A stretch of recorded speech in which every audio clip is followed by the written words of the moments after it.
ნახეთ რა საინტერესო რამეს ამბობს. ადამიანი განსასწრების მოწევნამდე ღვთის წინაშე ლოცულობს ვითარცა უცხო ღმერთისგან, ანუ როგორც არაშვილი.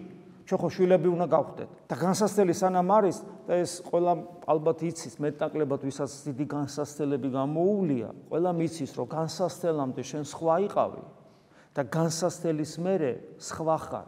ზოგიერთი განსასწრელი ისეთია, რომ სიკვდილზე უარესია. ზოგი ფიქრობს, რომ ყველა ეს საშინელი განსასწრელი სიკვდილია. არ არის ეს. ზოგიერთი განსასწრელი სიკვდილზე უარესია.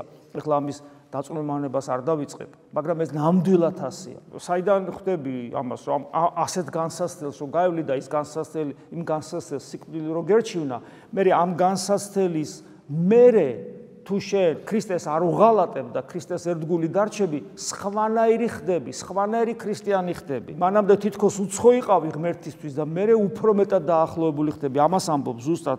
ადამიანი განსასწრელის მოწევნამდე ღვთის წინაშე ლოცულობს ვითარცა უცხო, როდესაც ღვთის სიყვარულის გამო შევა განსასწრელებში იგი და არ შედრკება, მაშინ ღვთის წინაშე წარსდგება როგორც მეგობარი და იმგვარად რომ თითქოს ნახეთ აქ საოცარ რამეს ამბობს იმგვარად რომ თითქოს ღმერთი მისი მოვალე იყოს.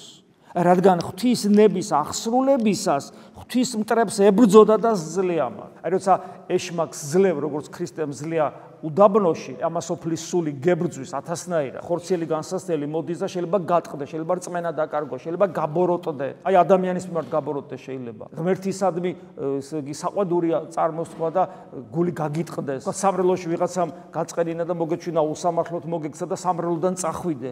აი ამ ტიპის განსასწრელებია. ასეთი ადამიანი რა თქმა უნდა მარცხდება, მაგრამ თუ შენ ქრისტეს სიყვარულის გამო არ გატყდები და ქრისტეს სიყვარულის გამო ძლევ მტრებს, ღმერთის მტრებს, მაშინ მეგობარი ხდები და ღმერთი თითქოს, ასე ამბობს, თითქოს ღმერთი შენი მოვალე ხდება. საინტერესოა.